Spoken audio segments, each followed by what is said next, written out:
Hello everyone, welcome to artistic Satya YouTube channel. ఈరోజు ఏంటి అంటే నేను మహాగణపతిని గీయబోతున్నాను. ఇదే ఆ మహాగణపతి. దీనికి ఏంటి అంటే మనం కలర్ పెన్సిల్స్ని యూజ్ చేయబోతున్నాము. సో ఈరోజు ఏంటి అంటే నేను ఈ జూమ్ కలర్ పెన్సిల్స్ని యూజ్ చేయబోతున్నాను. దాంతోపాటు ఏంటి అంటే ఈరోజు పూర్తిగా మనం అసలు గణపతి కథ ఏంటి అనే విషయం కూడా తెలుసుకుందాం. మరీ ముఖ్యంగా చెప్పాలి అంటే ఇది నా మొదటి యూట్యూబ్ వీడియో. అందరూ తప్పకుండా సపోర్ట్ చేస్తారు అని చెప్పేసి నేను అనుకుంటున్నాను. అందరికీ ధన్యవాదాలు. ఇక డ్రాయింగ్ అనేది స్టార్ట్ చేద్దాం. నేనేంటి అంటే ముందుగా ఆరెంజ్ కలర్ అనేది తీసుకుంటున్నాను. ఆరెంజ్ కలర్ ఏంటి అంటే నేను ఇక్కడ చుట్టూ ఉన్న హెమ్కి అయితే నేను కలర్ చేయబోతున్నాను.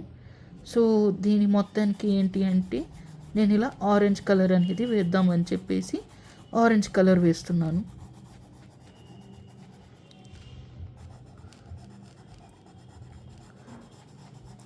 సో ఇక్కడ మీరు చూడొచ్చు, నేనైతే కొంచెం డార్క్ షేడ్ కోసం అని చెప్పేసి నొక్కి మరీ వేస్తున్నాను. మీకు కనుక లైట్ షేడ్ కావాలి అంటే జస్ట్ ఇలా అనుకున్నా సరిపోతుంది. బట్ మనం డార్క్ షేడ్ యూస్ చేస్తేనే కలర్ అనేది బాగా వస్తుంది. సో నేను ఎందుకనే నొక్కి పెట్టి డార్క్గానే వేస్తున్నాను. డార్క్గా వేస్తేనే షో అనేది బాగుంటుందని నాకు అనిపిస్తూ ఉంటుంది.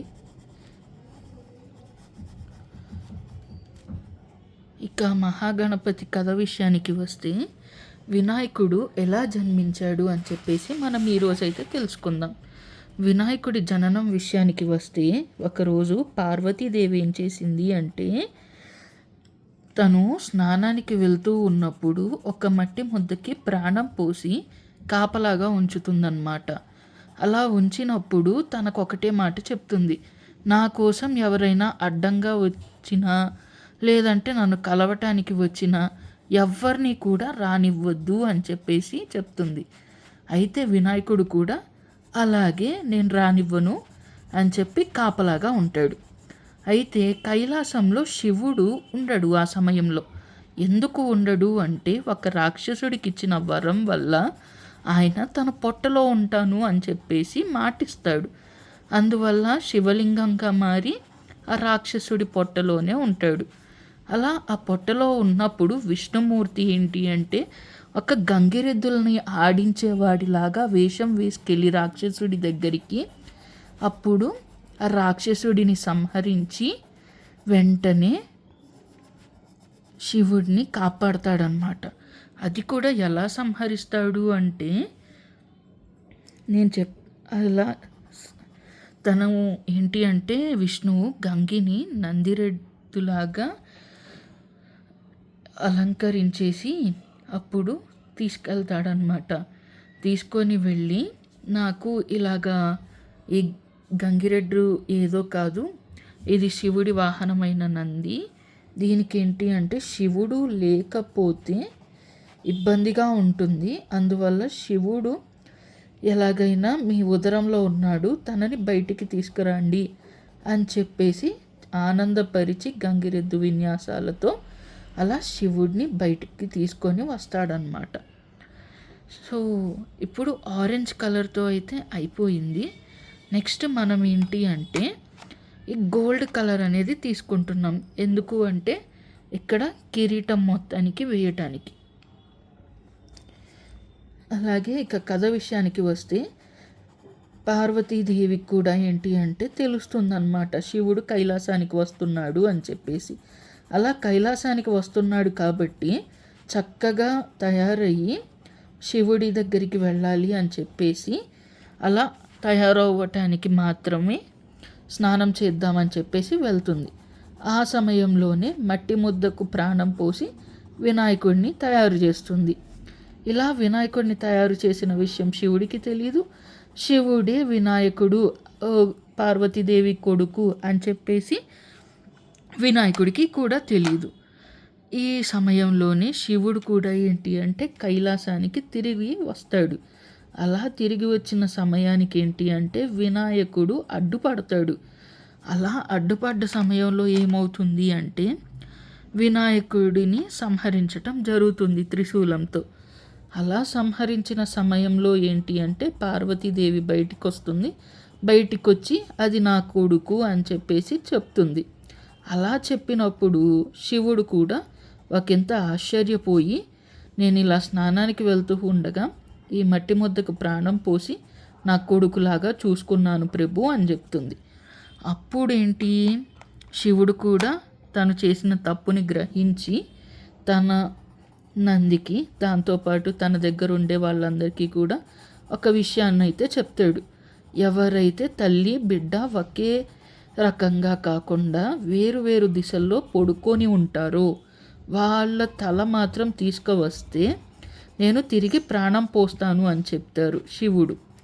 అయితే అలా వెళ్ళిన నందికి, మిగిలిన శివ భక్తులకి వాళ్ళందరికీ కూడా ఏంటి అంటే ఒక ఏనుగు పిల్ల దొరుకుతుంది. అలా ఆ ఏనుగు శిరస్సుని తీసుకొని వెంటనే శివుడి వద్దకు వస్తారు. అలా శివుడి వద్దకు వచ్చినప్పుడు ఏంటి అంటే శివుడు విరిగిపోయిన మొండానికి ఈ ఏనుగు తలని పెట్టి మన బొజ్జ గణపయ్యనైతే తయారు చేస్తాడు. ఇది శివుడు, వినాయకుడు, పార్వతి అప్పుడు చక్కగా కలుసుకుంటారు. అలా కలుసుకున్న పర్వ కథని మనం వినాయక చవితి నాడు కూడా చెప్పుకుంటాము. అలాగే ఇక వినాయకుడు, మనం ఎందుకని ప్రతి పూజలో వినాయకుడినే ముందుగా పూజిస్తాము అంటే వినాయకుడు సర్వ విఘ్నాలకు కూడా అధిపతి. అంటే ఆయనని తలుచుకొని ఏ పని మొదలు పెట్టినా కూడా ఎటువంటి ఇబ్బంది కానీ లేదంటే ఎటువంటి అడ్డాలు అనేవి కానీ మనం చేస్తున్న పనికి రావన్నమాట. అందువల్ల ఏంటి అంటే వినాయకుడిని అన్నిటికన్నా ముందుగా కొలుస్తారు. అలాగే వినాయకుడు మన భారతదేశంలోనే కాకుండా ఇండోనేషియాలో కూడా వినాయకుడిని ప్రాచుర్యం చేస్తూ ఉంటారు. ఎలా అంటే అక్కడ కరెన్సీ నోట్ల మీద వినాయకుడి బొమ్మ కూడా ఉంటుంది. అలా ఇప్పుడు చూడండి, వినాయకుడికి ఎంతో ఇష్టమైన లడ్డు. వినాయకుడికి మోదకాలే కాదు లడ్డు కూడా ఇష్టమే. ఎందుకని నేను దీనికి పసుపు రంగునైతే వేస్తున్నాను లడ్డూకి.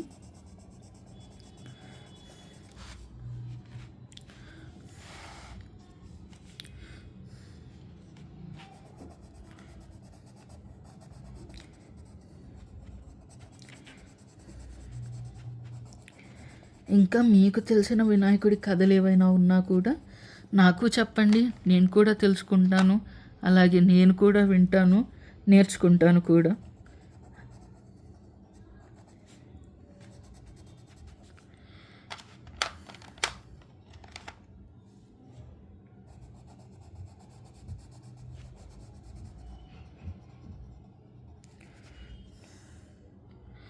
చూసారా, ఇప్పుడు చూడండి కిరీటం పూర్తయింది, అలాగే ప్రసాదం కూడా పూర్తయింది, దానితో పాటు తిలకం కూడా పూర్తయింది. ఇక ఏంటి అంటే మొహం, శరీరం, అలాగే ఆయన పాదాలు మాత్రమే మిగిలిన్నాయి. వీటి మొత్తానికి ఏంటి అంటే నేను స్కిన్ కలర్ వేయబోతున్నాను. ఈ కలర్ ఏంటి అంటే మొత్తం కూడా వినాయకుడి మొహానికి, దానితో పాటు ఆయన శరీరానికి, అలాగే ఆయన పాదాలకు కూడా వేయబోతున్నాను. ఈ రంగు ఏంటి అంటే మీరు వాడే కొద్దీ డిఫరెంట్ షేడ్స్లో అనేది వస్తూ ఉంటుంది. నేను ఇక్కడ వినాయకుని చెవు దగ్గర చూపిస్తున్నాను చూడండి. ఇలా మీరు లైట్గా వాడితే మీకు ఇలా పీచ్ రంగు అనేది వస్తూ ఉంటుంది. అదే మీరు కొంచెం అదిమి పెట్టి వాడితే ఇలా మీకు వీటి స్కిన్ టోన్ అనేది వస్తుంది.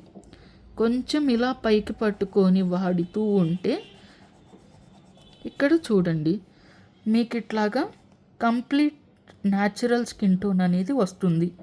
నేనేంటి అంటే ఇప్పుడు కంప్లీట్ న్యాచురల్ స్కిన్ టోన్ అనేది వాడదాం అనుకుంటున్నాను.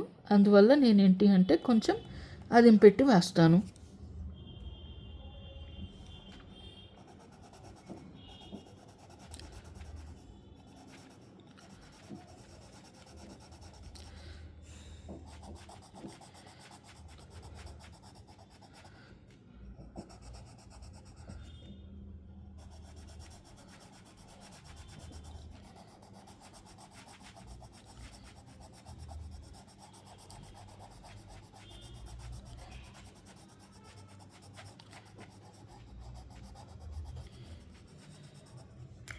చూసారా గణపతి చెవులు ఎంత బాగా వచ్చిందో. అలాగే ఇప్పుడు ఇటు సైడ్ కూడా వేస్తాను.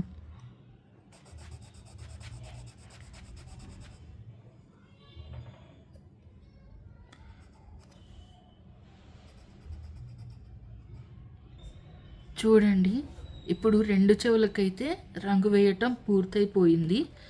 అలాగే ఇప్పుడు ఏంటి అంటే కళ్ళకి, అలాగే ఆయన తొండానికి కూడా రంగులేస్తాను.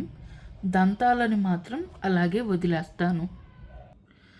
ఇదిగోండి, ఇప్పుడైతే నేను మొహానికైతే గీయబోతున్నాను. పెన్సిల్ అయితే షార్ప్గా లేదు, అందువల్ల అయితే నేను కొంచెం షార్ప్ చేసుకొనే వచ్చాను.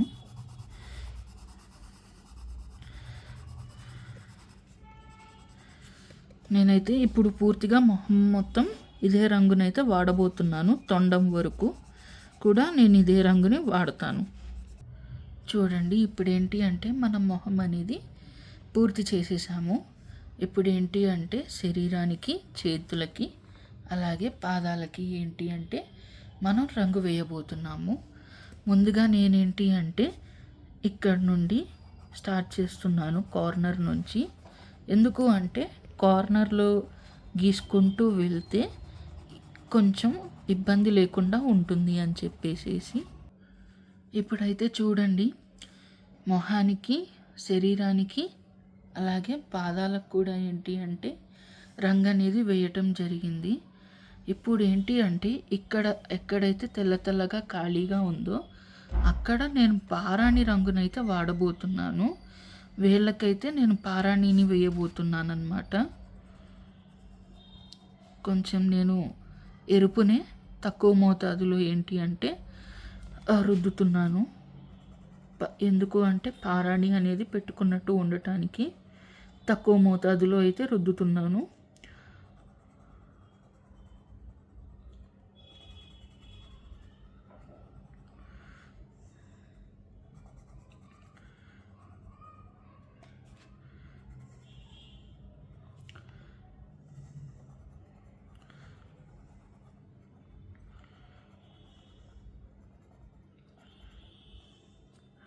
అలాగే ఇక్కడ ఉన్న కడియాలన్నిటికీ కూడా ఇప్పుడు బంగారపు రంగునైతే వేయబోతున్నాను. దాంతోపాటు ఆయన చేతిలో ఉన్న వాటికి కూడా బంగారపు రంగు అయితే వేద్దాం.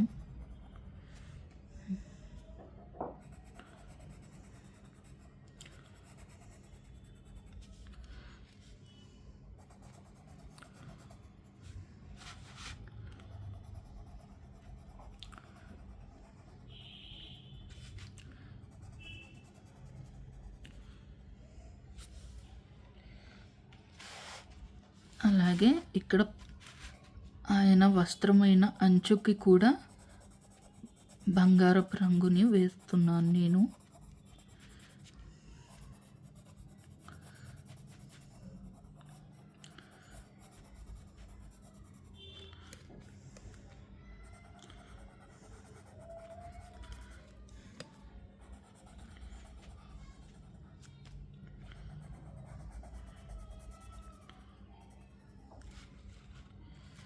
చూడండి, ఇంకా మిగిలింది ఏవైనా ఉంది అంటే అది కేవలం ఆయన వస్త్రం మాత్రమే ఉంది.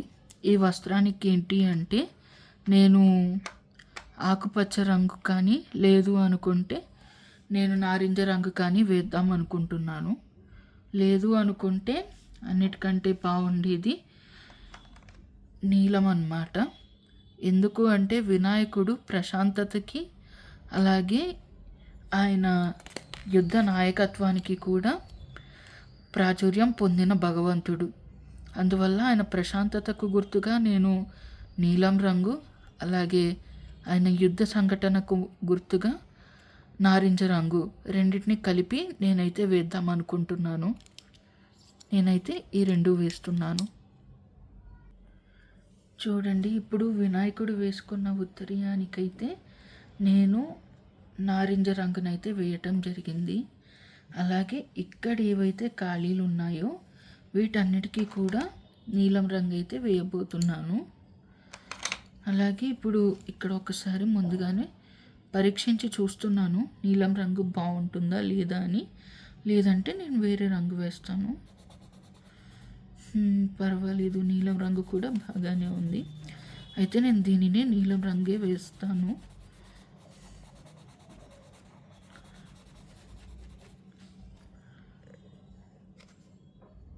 చూడండి, వినాయకుడిని అయితే మనం పూర్తిగా గీసేసాము.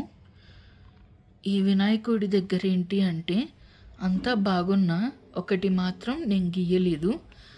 అదేంటి అంటే ఆయన వాహనం. వినాయకుడి వాహనం పేరు కనుక మీకు తెలిస్తే కామెంట్స్లో చెప్పండి. దాంతోపాటు నేను గీసిన వినాయకుడి కలరింగ్ ఎలా ఉందో కూడా నాకు తెలియజేయండి. దాన్ని బట్టి ఏంటి అంటే నేను భవిష్యత్తులో మార్చుకుంటూ ఉంటాను. అందరికీ ధన్యవాదాలు.